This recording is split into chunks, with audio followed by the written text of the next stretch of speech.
मुखातब थे। मेरे भाइयों, इस वक्त सूबह सिंध नाअहल और नालायक जाली मैंडेट के हामिल हुक्मरानों के हाथ में है। हर आए दिन सूबह सिंध के अंदर अवाम मुश्किलात का सामना कर रहे हैं। आज हालत यह है कि मैंगो फेस्टिवल के लिए आज हालत यह है कि डांस पार्टियों के लिए करोड़ों रुपए की बजट तो है, लेकिन मासूम बच्चे अस्पतालों में तड़प तड़प कर फौत हो रहे हैं। कोई पुरसाने हाल नहीं है। यहां के जसाइल, यहां के वसाइल बेचे जा रहे हैं। यहां के जमीनों के सौदे किए जा रहे हैं। यहां के दरिया बेचे जा रहे हैं। यहां पर मदनियात के सौदे किए जा रहे हैं। कारों जर को बेचा जा रहा है। नाअहल नालायक हुक्मरानों, ये सिंध तुम्हारे बाप दादा की जागीर नहीं, ये सिंध के अवाम की जागीर है। वसाइल पर, जज़ाइर पर, मदनियात पर डाका डालने की इजाजत नहीं देंगे। आज हालत यह है, बलोचिस्तान में अमन अमान सिर्फ दाव पर नहीं, खैबर पख्तूनख्वा सिर्फ वहां अमन अमान दाव पर नहीं। कौन है वो जो यहां डाकुओं की सरपरस्ती करते हैं? क्यों कर स्ट्रीट क्राइम कराची में उरूज पर है? क्यों कर हैदराबाद, मीरपुर खास, नवाब शाह डिवीजन के असला में स्ट्रीट क्राइम उरूज पर है? क्यों कर आज सक्कर और लाड़काना डिवीजन डाकुओं के रहमो करम पर है? मेरी जमात ने वजीर आजम के सामने, वजीर आला के सामने कच्चे में ज्वाइंट ऑपरेशन का मुतालबा किया था। क्यों कर डाकुओं के खिलाफ कार्रवाई नहीं होती? क्यों कर उनको सजाएं नहीं मिलती? ईद के दिन शिकारपुर से शहर से मासूम 2 साल का बच्चा अगवा किया गया। गड़ी यासीन से 2 बच्चे अगवा किए गए। आज हालत यह है, ठुल से जैकबाबाद तक, तंगवानी से ठुल तक, शिकारपुर से कश्मीर और कंकोट तक, सक्कर से शिकारपुर तक, लाड़काना से कंबर शहदाद कोट तक, रात तो रात, दिन को भी सफर करना महाल हो गया है। आज मेरी जमात ने अमन मार्च किया, आपके कान पर जूं तक नहीं रेंगी। हमने ज्वाइंट ऑपरेशन का मुतालबा किया, आप सुधरने के लिए तैयार नहीं। हमने फैसला किया आज के इस इज्तिमा में सिंध अमन मार्च का मौजू होगा। सक्कर लाड़काना डिवीजन के असला में ऑल पार्टीज कॉन्फ्रेंसेस होंगी। 30 जून को सक्कर में कबायली जरगा अमन के लिए करेंगे।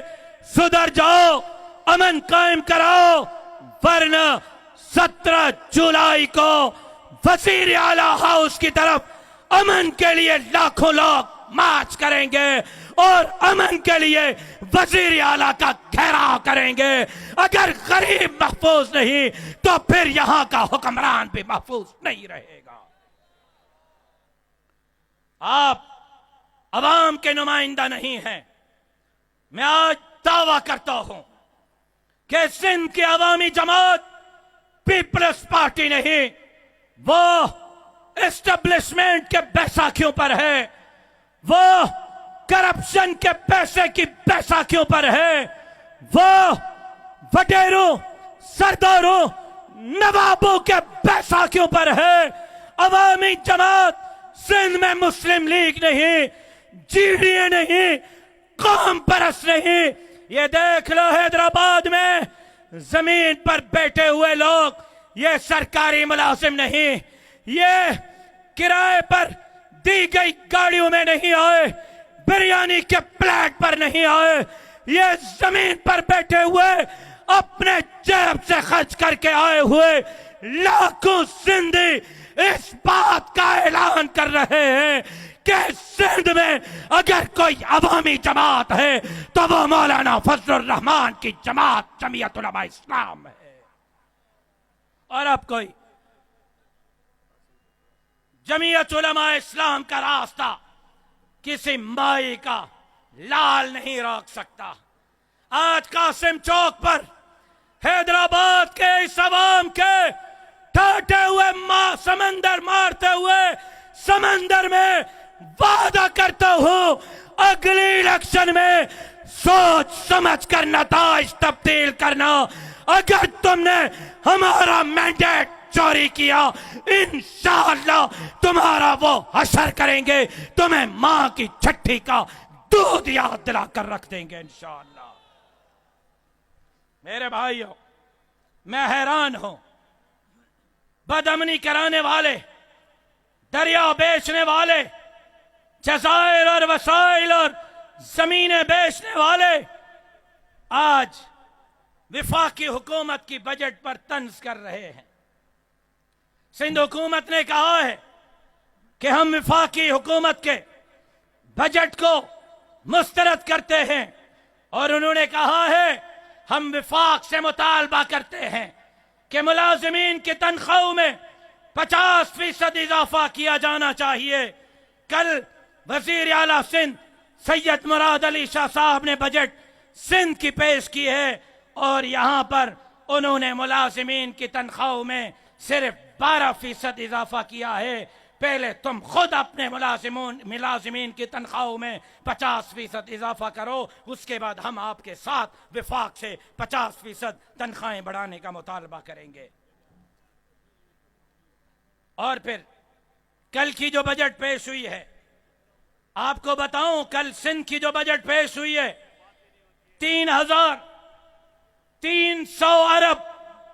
सिंध की बजट जरा तवज्जो से सुने, सिंध की बजट 3,300 अरब की, जिसमें तालीम के लिए 5 खरब 19 अरब, सेहत के लिए 3 खरब 34 अरब, यूनियन काउंसिल के नाज़मीन, सफाई, वाटर सप्लाई, स्ट्रीट लाइट के लिए 3 खरब 29 अरब, रेंजर्स को अमन के लिए 6 अरब 10 करोड़, पुलिस के लिए 4 खरब 96 अरब, थानों के तामीर के लिए 3 अरब 75 करोड़, जेलों के लिए 2 अरब 25 करोड़, गरीबों में सोलर बांटने के लिए 25 अरब, कचरा उठाने के लिए सिंध सॉलिड मैनेजमेंट को 28 अरब, मजदूरों को मदद के लिए 5 अरब, गरीबों के घरों के तामीर के लिए 12 अरब रुपए रखे हैं। जबकि हालत यह है कि यहां पर कमीशन ली जाती है 35%, मतलब 1 अरब पर साहब बड़े साहब की 1 अरब पर 35 करोड़ कमीशन होती है। 3,300 अरब की बजट में मतलब यह हुआ कि सिर्फ बड़े साहब को कमीशन मिलेगी 1,115 अरब, जिससे वो अगली इलेक्शन खरीदेगा, जिससे वो धांधली करेगा। तुम 1,115 अरब क्या 3,300 अरब भी लगा लो, मुकाबला नहीं कर सकोगे। तुम्हारे इक़्तिदार का जनाजा जमीयत उलमा इस्लाम के ये जियाले पढ़कर रहेंगे इंशाअल्लाह। हालत यह है, सरकारी मुलाजिमीन को नौकरियां नहीं, लोकल गवर्नमेंट में 1,300 मुलाजिमीन उठाए, 2 साल से उनको रखा हुआ है ट्रेनिंग में, पोस्टिंग नहीं दे रहे। क्यों? इसलिए कि 5 ग्रेड वाला बंदा, 3रे और 4थे ग्रेड वाला बंदा लोकल गवर्नमेंट में 16 ग्रेड के ओहदे पर बैठा हुआ है और ऊपर माल पहुंचा रहा है। जिनको उठाया है वो 2 साल से लोकल गवर्नमेंट में 1,300 मुलाजिमीन ट्रेनिंग कर रहे हैं, उनको पोस्टिंग नहीं मिल रही। आज हालत यह है, गंदम के रेट 2,400 रुपए फी मन, जबकि जमींदार को हारी को गंदम की लागत पड़ रही है 2800 रुपए।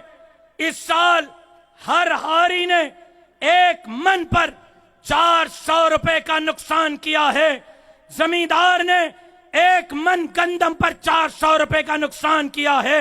यहां जमींदार को नुकसान दिया गया, फिर मिल एसोसिएशन के सुदूर पीपल्स पार्टी के अहदेदार, एमएनए का भाई, एमएनए का चचा, एमपीए का बेटा, एमपीए का रिश्तेदार, मिल्स एसोसिएशन का सदर है, वो गंदम खरीद रहे हैं। जब गंदम उनके हाथ में आएगी फिर गरीब को आटा भी खाने का मयसर नहीं होगा और अरबों रुपए गंदम में करप्शन की जा रही है।